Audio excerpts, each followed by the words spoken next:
Welcome, everyone. I'm excited to kick off today's session with you.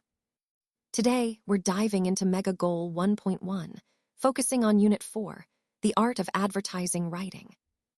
This is the cover slide, so I just want to give you a quick overview. We'll explore the fundamentals of advertising writing, techniques to craft compelling messages, and how to make your ads stand out. Let's get started and have a great session together. Let's talk about how to write notes about a product. First, you'll want to carefully discuss the reading passage related to the product. This helps you gather key details and understand its features. Next, try to find out some information about the product, like its history, uses, or unique qualities. Once you've collected this information, the best way to organize it is to put it on a timeline. That way, you can see how the product has developed over time or how different features were introduced. This approach not only helps clarify the product's story, but also makes your notes more engaging and easier to remember. Remember, the main goal here is to connect these details to the overall theme of our presentation, highlighting why this product matters and how it fits into the bigger picture. Let's discuss the following questions. These questions are designed to guide our exploration today and help us focus on the key ideas. By addressing them, we can deepen our understanding of the topic and see how it fits into the broader context of our overall theme. So, as we go through these questions, think about how each one connects and contributes to the bigger picture we're building. This will help us not only grasp the details, but also understand their importance in the larger framework. So, what kind of information do you think you might find in the text? Well, it could include details about the invention itself, its history, or how it changed people's lives. Now, let's consider the cell phone specifically. Do you think it's an invention? Absolutely, it is. It revolutionized communication and connected us in ways we couldn't have imagined before. And when do you think it was invented? The first mobile phones appeared in the 1970s, but they weren't widely used until the 1980s and 90s. This invention is a great example of how technology evolves and impacts our daily lives, tying into our overall theme of innovation and progress. Let's take a moment to explore what CTIA stands for. CTIA is actually the Cellular Telecommunications and Internet Association. It's a major organization in the wireless industry that advocates for the interests of mobile and internet companies. Now, within this text, 3 persons are mentioned. Though their names are not listed here, they are likely key figures involved in the organization or the industry. Usually, these could be executives, industry leaders, or policymakers who influence the direction of wireless communication. As for the title, it probably emphasizes understanding industry organizations or key stakeholders in telecommunications. Recognizing what CTIA stands for and knowing the prominent figures helps us grasp the broader context of the wireless industry landscape we're discussing. Connecting these points to our overall theme, it's clear that understanding organizations like CTIA and the influential people involved is essential in appreciating how policies, innovations, and industry standards are shaped. This knowledge helps us see the bigger picture of how wireless technology evolves and impacts our daily lives. In 1977, we saw a major milestone with the introduction of cell phones to the public in the USA. This was a game changer, making mobile communication accessible to everyday users for the first time. Then, in 1988, the CTIA was established to set goals and standards for cellular phone providers, helping to organize and regulate the rapidly growing industry. It's fascinating to think about how these standards helped ensure better service and compatibility across different devices and networks.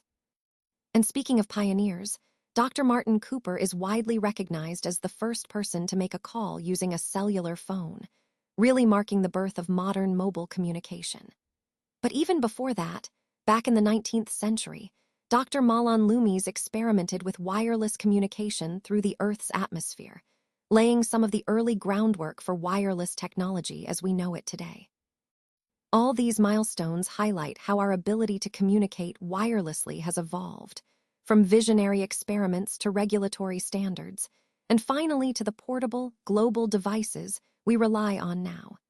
It's a testament to how innovation and regulation together have shaped our connected world. All right, let's take a look at some key milestones in the evolution of the iPhone. In 2011, Apple introduced the iPhone 4S, which was a big step forward because it included a beta version of Siri, Apple's voice-activated assistant.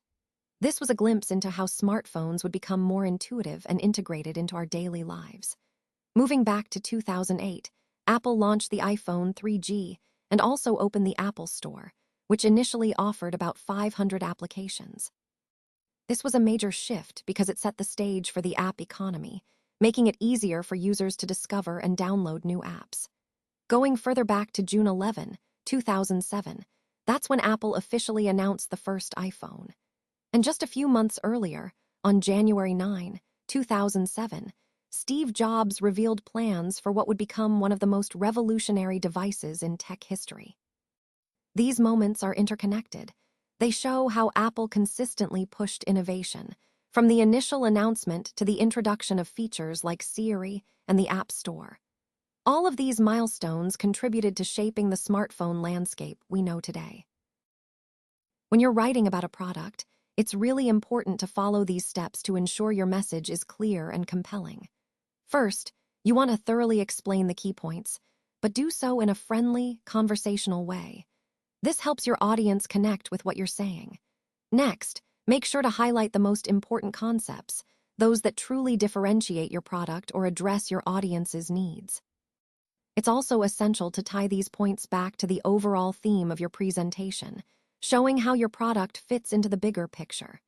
By doing this, you create a cohesive story that resonates and sticks with your audience.